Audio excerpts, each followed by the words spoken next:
Coucou tout le monde. Alors je viens vers vous aujourd'hui parce que je me rends compte qu'on parle souvent de sortir de sa zone de confort, mais est-ce qu'on sait vraiment ce que c'est que sortir de sa zone de confort et surtout dans quelles conditions on va se trouver dans une zone de confort?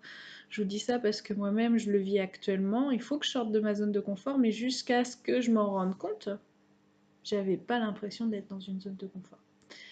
Alors, une zone de confort ou une zone d'habitude, on va dire, c'est un endroit, un lieu qui, même si il nous déplaît, il nous convient pas totalement, il a cette particularité d'être rassurante. Il nous, en quelque sorte, il nous protège parce qu'on sait ce qu'on a, on sait où on est et on sait aussi de quoi il retourne. Alors, quand on veut en sortir, c'est délicat parce que tout de suite, eh bien, la peur va prendre le dessus. Et la peur, c'est quand même quelque chose qu'on connaît puisque c'est l'ego qui nous la dicte. Et c'est vrai que j'avais tendance à dire, je viens de m'en souvenir il y a pas, il y a quelques secondes en fait, que quand j'ai peur, j'y vais. Parce que quand j'ai peur, finalement, c'est peut-être parce qu'il y a cette zone de confort. Et avant, je me posais pas la question de savoir si j'étais dans cette zone, je fonçais. Parce que voilà.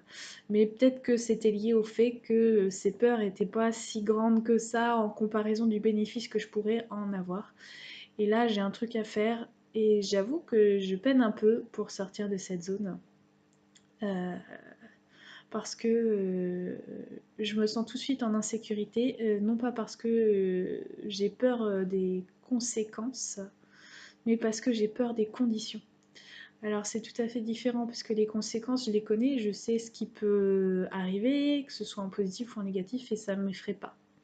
Mais par contre, l'environnement dans lequel ça doit se passer, bah, c'est quelque chose qui est plus difficile pour moi. Plus difficile parce que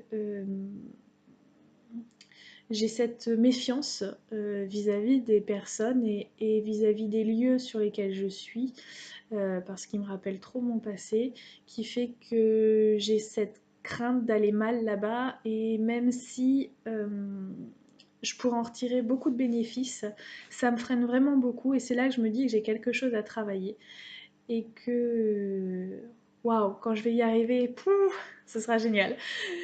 Tout ça pour en revenir donc aux zones de confort. Franchement, on en a tous.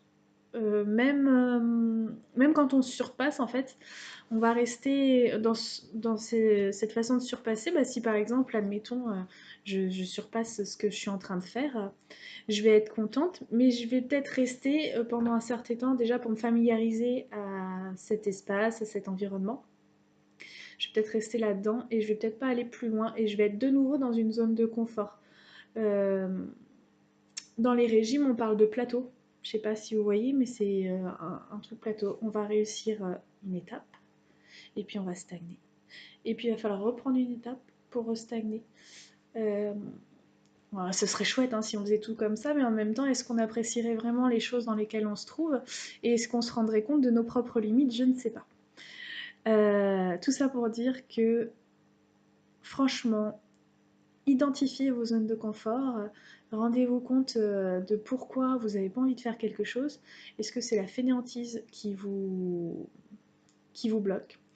Est-ce que c'est la peur de quelque chose, de quelqu'un, des événements, des conséquences? Qu'est-ce qui fait que vous n'avez pas envie? Si vous avez juste pas envie parce que vous n'avez pas envie, ça vibre pas, votre cœur il vous dit non, j'ai pas envie. Ok, c'est pas forcément une zone de confort. Mais par contre, si derrière il y a des sentiments de crainte, de, de terreur même, d'angoisse, si c'est la peur de l'inconnu, si c'est la peur des lieux comme moi ou de l'environnement, et bien là, c'est l'ego qui vous dicte et là, c'est une zone de confort à passer. Et ce qui est assez formidable quand on passe une zone de confort, même si, vous voyez, je le sais, j'en ai conscience, mais j'ai quand même cette peur qui me freine, hein. Ce qui est quand même formidable, c'est que déjà, on est assez fier de soi d'avoir réussi à se surpasser. Donc c'est forcément un événement et un processus génial, même une zone de magie, je dirais. Et quand on y arrive, on a une certaine fierté et on reprend un peu confiance en soi. Donc, je vous invite franchement à identifier vos zones de confort et à les surpasser, à trouver ce qui va vous permettre de les surpasser. Et vous en sortirez vraiment grandi et vous deviendrez notamment des personnes différentes. De toute façon, on change à chaque seconde, hein. Je ne suis pas la même que celle qui a commencé au début de cette vidéo. Voilà ce que je peux vous dire. Si ça peut vous engager dans certaines choses, n'hésitez pas, lancez-vous. De toute façon, vous savez ce qu'on dit, hein, toutes les personnes qui ont réussi ont essayé. Voilà. Je vous fais de gros bisous et je vous dis à bientôt.